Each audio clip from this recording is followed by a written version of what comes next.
better. We pledged to do better. I didn't understand why they had to like let her go, fire her, like not even let her fire her.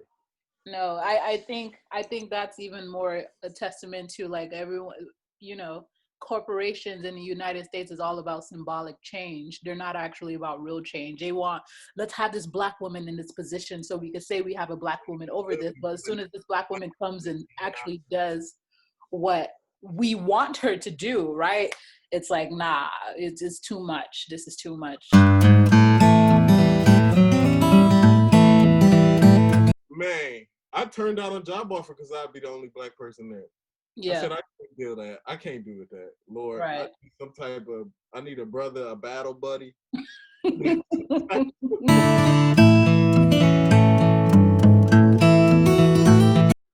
Hello, everyone. Welcome to the Rona Report.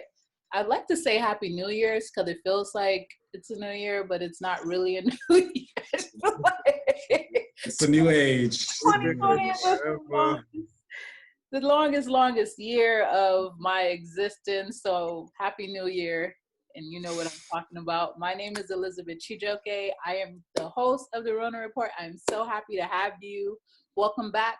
If this is your first time with us, welcome to the Rona Report. We are a contemporary news show featuring young people of color, discussing, all things Rona related, COVID related, and we are funny, we're hip, we're cool, and we're also intellectual. You're really selling this. I'm Chi. And I'm Ryan. And this is the Rona Report. I feel like I say that a lot, but you should know what you're watching, so. It's good branding. Yeah. So today's topic will be, I'm just going to read the question because Marisa, our producer, was supposed to be here to assist, but she's not here. So I'm just going to do it. So yes. So today we'll be talking about the importance of a vote happening in January concerning Democratic vote with some people from Georgia, and why that's important. So the first question is, why is it so important why is it so important for Georgians to vote Democratic on January 18th, which happens to be J. Cole's birthday, and he dropped an album January. It's a little pop culture reference for y'all in there. And what has Mitch McConnell done that has made it so important for Georgians to vote Democratic in January? So I know behind scenes we talked a lot about this, so I'm just gonna open up the floor. So Joe Biden's president-elect. He has a house that is Democrat, as a Democratic house, and a Senate that has not been decided yet because of 2 seats that have gone into a runoff in Georgia. So if Democrats are able to win both of those seats, then they have, with Kamala Harris, a majority in the Senate, which would allow them to basically pass anything. There's no stop in the system, because if it is on the Democratic platform and they have enough support inside the party, they could just pass it. Like, it's an express lane for policy change. So Mitch McConnell, if the Democrats do not win those seats, or if the Democrats win one of those seats, Mitch McConnell still retains his position as the majority leader. And in the majority status, you set the agenda for what the Senate hears and what goes on the floor in the Senate. So if Joe Biden gets the House to pass a bill, but Mitch doesn't want to see the bill's dead. So Mitch McConnell could literally just kill Joe Biden his whole first term. Just kill any bill so either that or Joe Biden has to become a Republican. Like, he has to start pitching bills that are more Republican, conservative. I mean, I don't think that's too far of a stretch for him, but yeah, that's a nightmare scenario for sure. Democrats Democrats like to compromise. Mm. Obama Ain't spent that the the first truth? few weeks trying to get the Republicans on the table with them, and it didn't work, and he had to just push stuff through. But they always want to, let's be bipartisan. I think the fear is like we don't want to exercise too much power and piss them off, so they do something else. But I'm just like, I'm gonna be mad anyway. So just Well, Right. Ryan. I was so upset. I knocked my headphones out. Oh my god. yeah, they're gonna be pissed anyway. Just do what you have to do. Do what you can. Right. Right. So yeah, so let me build off what she said, because yeah, he's absolutely right on like the facts and building that framework out. A couple other like points there. So yeah, obviously, and not so. Joe Biden was sitting, right next to Barack Obama as Mitch McConnell was blocking everything, like, right? So the idea that, oh yeah, Joe Biden, he's a moderate, reasonable, white guy, like they'll be able to work together, and they spent time in the Senate and all that stuff. Ain't gonna happen. It's not gonna happen. They're not gonna give you a win. Like, it don't matter who you are, what you're doing. Yep. Like, it's and only they if you want to give the Democrats anything the Democrats could say they got to the American people. Exactly. Which is exactly. Which is terrible, like tragically. It's like Yeah. aren't interested in government anymore. They're just like, knock that wall down, take this pillar down, like blow the whole system up. And I mean that goes to like the pettiness that we were talking about before, just playing for the teams red and blue, and yeah, the Republicans, I mean they didn't pass much legislation under Trump. They don't plan on doing anything in the future, so like their purpose is just to kind of block progress. Yeah. As we see it from our perspective. I don't even think it's as we see it though, because his people are dying too. Yeah, his people are dying too, but we can expand out of that. There would be a vested interest of all Americans to have like world-class infrastructure. Mm. That's something we should all be able to agree upon, like at least keep the lights looking nice and like everything on, at least.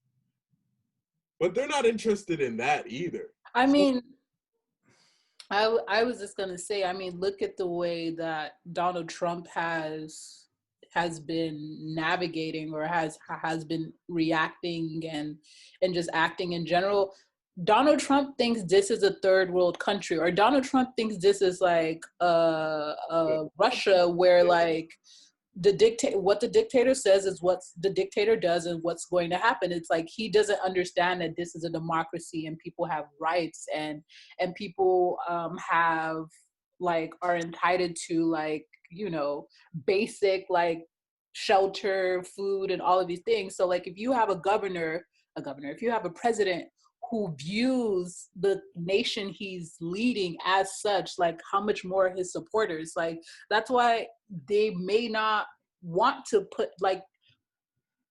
push progress, because they don't see why would we care about progress for other people who are not us. Like, so they're running this country, or they're trying to run this country as though it's not the United States, when like in the future, long term, maybe they don't care because maybe they don't have that much life in them. I don't know how old Mitch McConnell is, but Donald Trump don't have that, he might have 10 years. I don't know. I'm not saying any of that things, but what I am saying is that like for example, I'm Nigerian, right? And we talk a lot about politicians in Nigeria really only caring about themselves and their children. So outside of that scope, outside of that framework of like things that I care about, like myself and my children, like everyone else can die. Like, yeah, I guess that's, yeah, like outside of that. Wade, but you know what's interesting? Even in our culture, traditionally in our culture, we're taught like everything is connected. In Mm. Igbo, there's like everything has life force in it, and it's Mm-hmm. all connected. Mm. And if you don't want to get that spiritual, That's not Buhari. Buhari's not Igbo. Buhari's Hausa. Buhari's And none Buhari's of the leaders in the last 20 years have been Igbo. So I that's mean, what Buhari's from the north, so I wouldn't expect them to right. a different culture. But back to, I mean, to American politics, I That's think I don't know why they can't see everything is connected. So if if there's people suffering in society, that means everyone suffers for it. Yeah, I mean, I think we're the probably the key thing that keeps Mitch in power and people like Mitch. I mean, because he had a re-election this year, right? Like Yeah. people could have voted him out. Like they've seen how obstinate he's been in the past. How if you were following politics, you could see like, okay, like there's the House is passing a lot of things, and Mitch is literally bragging about killing bills on the Senate floor. So, okay, yeah, why is that happening? And from my point of view, the key is like, okay, it's not that people are suffering, because obviously people are, but it's that, okay, let me make sure that the other side suffers more than us. Like if we're on the suffer bus, let me make sure they get run over by the suffer bus. It's Like, really sad. and I feel like that's just how they our much politics rather is nowadays. they much rather cut off their nose to spite their Fight their face. Yeah. face. Yeah. It's insane though. Yeah. Yeah. I'm like, how do you guys vote against your interests It's every day, all the time? I think if you want to, there's so many different ways to look at it, right? So if you look at it from like a humanitarian or like a spiritual like aspect, it's like, oh, they just lack empathy, or like, why can't you just see that the plant makes the tree and the tree gives light to the fruits and you eat it and then we die and animals feed off of our bodies and we're all connected to what you were saying. Come on, right? Mufasa, come on. But from an educational standpoint, or not even from an educational standpoint, from my background in academia, I would say ignorance. People don't know shit because either one, maybe you didn't go to school, or not saying school is the end all be all to knowing things, but ignorant begets ignorance. If you come from small town Kentucky, and she joked about this like a couple of episodes ago, like you don't have access to health care, you are 300% below the poverty line, you probably had a 6th grade education and then got pregnant, or like there's rapid teenage pregnancy going around, and like everyone's in poverty and everyone's dying, and like these are the people who are now we're seeing are dying from COVID. If all of these things are happening and Mitch McConnell, and you're not even voting, or you're going out, or Mitch McConnell, I don't know what type of advertising he's doing in Kentucky. Where I'm landing is that like a lot of times people don't know what's good for them. And also because of the inherent race and nature of the United States, we're people of color, all of these other people are always going to be the enemy. So like I'm voting to, like you said, spite these people, not knowing that while spiting these people, I'm spiting myself. What's funny to me is like there is a large chunk of the American society that does not leave a 20-mile radius. So your whole life is 20 miles in every direction. And your only connection to what is outside of that radius is what you're getting on the internet. And this is why like social media, Facebook, it's like comes back to that. So people are in these silos essentially, receiving information from places they've never been to that are geared to rile them up. And then they keep selecting for more of that. The algorithm keeps like, hey, you like that? Let me give you more. Let me give you more. Self-reinforcing, yeah. Yeah, and it reinforces the very narrow point of view in life. Hold on. Well, Hold on. Sorry. so I mean, I'm the type of, like, my politics is a little bit different in the sense that I do think that people, well, you know, I believe in everybody's autonomy, right? So, and I do think that people will genuinely like vote for their best interests, but obviously, you know, we still have people kind of voting for Mitch McConnell and so forth.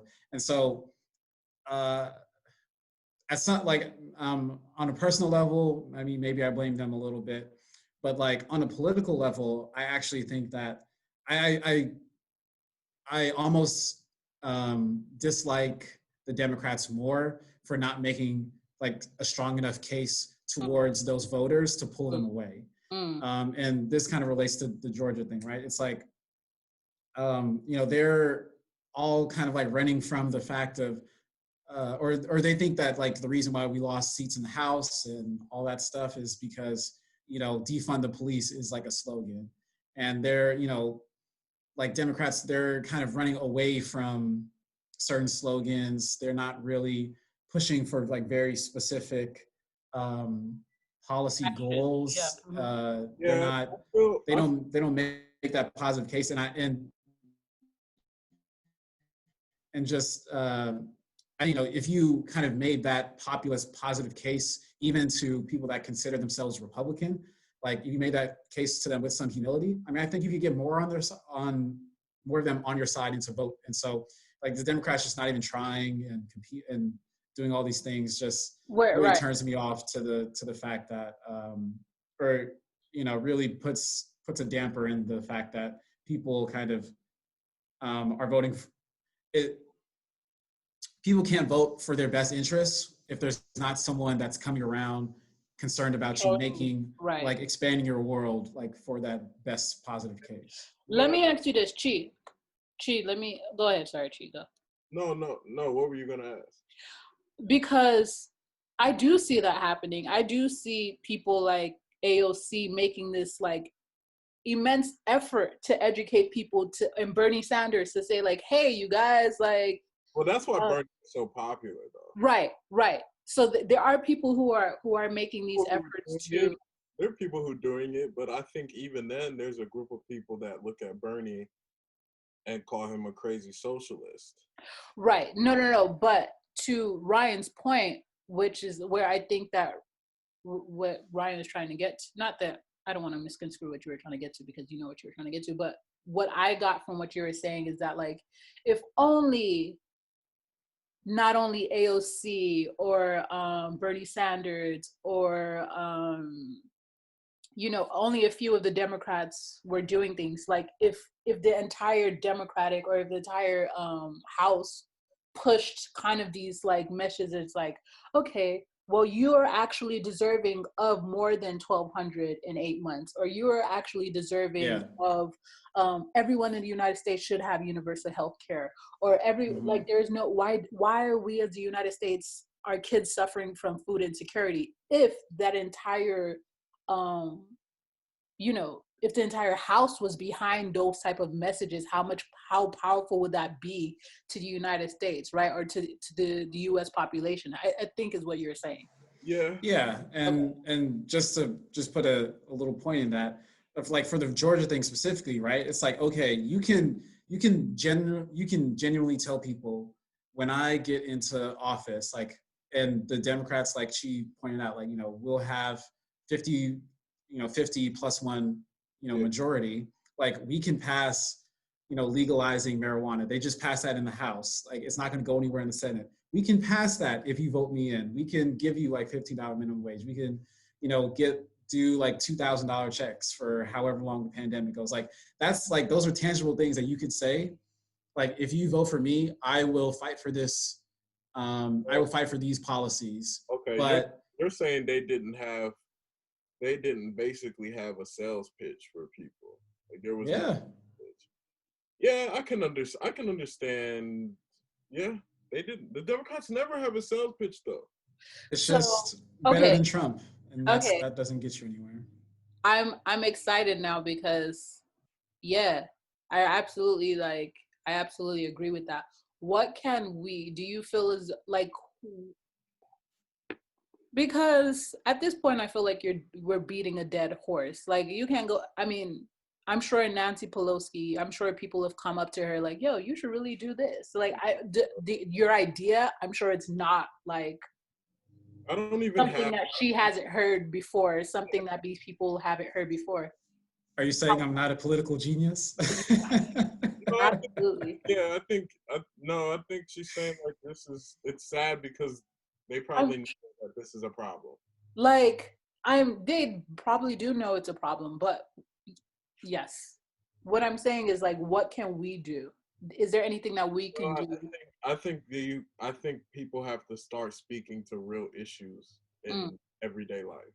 mm, Like, oh, I commute 2 hours because everything close to where I work and have been working for the last 2 decades is overpriced mm, and and too expensive, and mm, and I don't make enough money because um I'm allowed to be a contract worker and I've been on a contract for 3 years and da da mm. da. Like, speak to those real issues that everyday Americans are going through, but often we don't speak to our issues because that would lay us bare. We kind of project a lot of our frustrations. Are you saying us as in like normal citizens, or are you saying candidates? I'm saying normal citizens, and I think candidates. Well, candidates have to be. I think candidates have to be normal people, but the problem is that people that select for politics are often like lizard people. Mm. Like, very, if you think about it, there are very few genuine politicians. Mm-hmm. And They're chameleons is what you're saying. huh? Are you saying they're chameleons? No, I'm saying that there's a lot of most politicians, and I'm saying this from a place of actually operating in this space. Most politicians are lizard people. Most politicians Chameleons are a lizard. most politicians are people that have a complex. Mm. Like, think of, you have to kind of have a complex to put yourself out there in front of people and say, "Hey, let me lead you." You have to Right. have a complex. Mm. But there's a difference between having a complex of saying, "Hey, I can lead these people," which is genuine, right? Because there's some people who are better leaders than others, and there's some people that think that they are better leaders, but they're really not leaders, Right. just self-interested. But they guise it, they package it in a way. They're like, "Well, I'm self-interested. This is the vehicle where I can do some good, and but also like look at Right. my money." Right. Fat in my pockets. I Yeah, think I I I'm gonna play devil's advocate because I don't think it's that simple. For example, and the reason I say that is take a look at California had this big proposition. It was Prop 22 on the ballot, which was It was the Uber right. It was ride in the share contracting being. kind of yeah. And so what it was saying was Prop 22 was saying was um, it would have allowed people, independent contractors, because that's what Uber drivers and Lyft drivers are. They're independent contractors. It would have given them the opportunity to have health insurance and to be protected, essential, not only health insurance, Well, but the benefits of being an actual worker underneath Uber. So they would, yes, it Ryan. was a it was just it was reversed. Like, so California passed the law um, where like gig workers would be considered employees, and Right. so this prop was to sort of reverse that and like give Uber and all those companies a waiver the prop for passed. their employees to be a contractor. So that passed, so they got the waiver, and so those workers will not be considered employees. They will continue to be independent Are contractors. we? I wonder. Right. No, but the reason why, sorry, cheat. What were you gonna? I just wanted to finish the thought. I'm trying to wonder what your point was. So like, I wonder who voted for that. Like, So the waiver was not in the best interest of a contract. Like, it was where I'm landing. It was not in the best interest. So what you're saying, like, I don't Uber, know. and which is why Uber, if you were taking a look at the time, Uber and Lyft and all of these corporations were spending millions of dollars to have people vote against it because they did not want to be responsible for independent contractors. And people voted for, from my, like, I'm simplifying it because I'm not, I can't tell you what the bill said verbatim, but that's also another thing. They make bills extremely hard to like read and comprehend so that people don't know what's going on, so they just vote against their best interest. That's a whole nother conversation. But all of that to say is that, like, we as people, because we're not civically engaged, or maybe because we don't, like, we're busy with life and poverty and all of these things, oftentimes vote against our best interest. Oftentimes vote because we don't know. So we could blame the House for not being aggressive, which is their fault. Yes, absolutely. Fuck them. We could blame Mitch McConnell for being the devil. Yes, yes. But at some point we also have to, as a people, like, take a look at ourselves and see, like, what, and that's why I asked the question, what can we do to change? Like, what can I do? Like, do I need to go out with the billboard every day or a sign saying, like, yo, get involved, or like whatever, like, you know? Yeah. I mean, I do. Go ahead, Chi. I think that, well, the prop, I think a lot of people, I think there's probably a good chunk of people in Uber who don't want to be full-time employees because they like the flexibility. So that could be some of it. I think people vote against their interests um, because may have a different interest, a religious interest, a racial interest. I think, you talked a little bit about that. Yeah, I do think it's a matter of priorities. Yeah. So yeah, it's not just, a pure economic interest. Like the religious, the race stuff. There's like a lot of, I think, identity interests and values that people really hold highly to. And one thing I think that's kind of interesting is that I think people use politics and voting, as a way to express, who they are and their values. And so, like, they will, because they don't have an outlet to kind of, to all the time sort of show how dedicated you are to, let's say if you're a Christian, like going to church maybe is not enough of like a self-expression for you. It's like, like, well, if I really do love Jesus in my faith, like, I guess I should be voting for Republicans because those are the religious ones. Like, sometimes people, or I suspect, I should say, I don't know for a fact, that people might kind of use that as an avenue for it. And personally, I think that, I guess to answer your question about like, what can we do? I mean, one of the things that I started doing was like volunteering for an organization called Wolfpack, and they're trying to basically get money out of politics by a constitutional amendment. So like going the old school way of like changing it. And I mean, I think that, of course, politicians and big corporations, they're pretty much kind of taking over and in control of a lot of things. So trying to get money out of it will allow like better debates in politics. So, I'm doing just a little piece, like volunteering, a couple hours here and there to like help that through. But at least personally, like, I feel like, maybe people can get a little bit more civically involved, like have sort of like if you went to college, you joined a club when you got there, probably, right? So I kind of feel like everybody maybe should think about, like, let me volunteer or join a civic club, to the political thing of your choosing, and like help push that through. And that keeps you engaged, keeps you learning.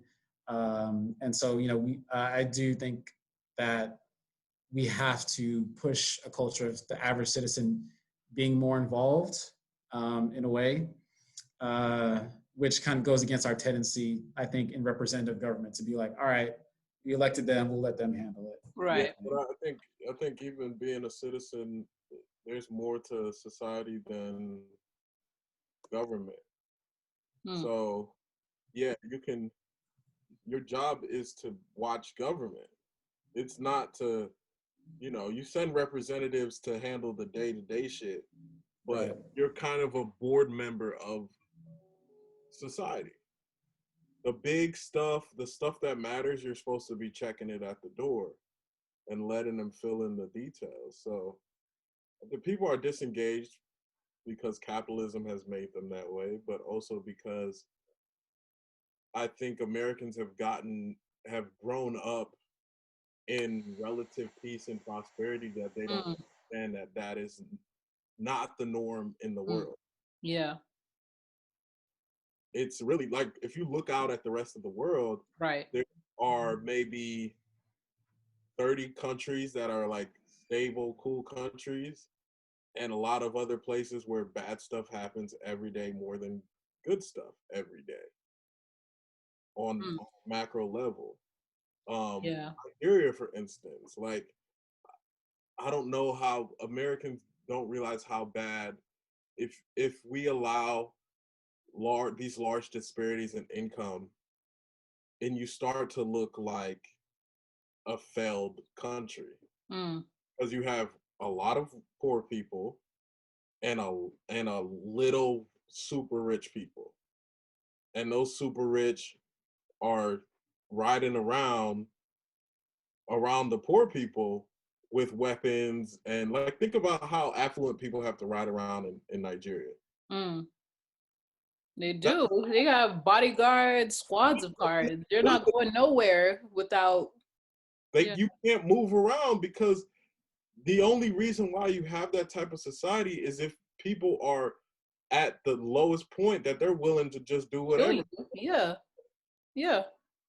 And that's what rich people are like selected for in society here. It's like, but I'm thinking about, you can be super rich and live this really narrow life, or you can be rich and enjoy what human connectivity is about.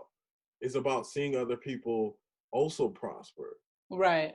So America has an interesting choice to make on how we want to like move through this next. It's interesting. Yeah. Well, I appreciate all of your perspectives and thoughts, and I've definitely learned something, and I'm kind of still like processing. I'm probably gonna like have dreams about this. I'm like shit about how we can be better, because that's the type of thing that keeps me up at night. It's like, how did we get here, and how do we move forward successfully, and how do we engage with one another to like make all of these things that we're talking about realities, and then also like stay safe. So but because of time, and in essence of time, or did I say that wrong? But because of time, we're gonna have to end here. We hope to be back soon. I really hope that if you're watching this, you enjoyed this episode. If you have any comments or any thoughts, please feel free to put it in the chat below. And like and subscribe to this video.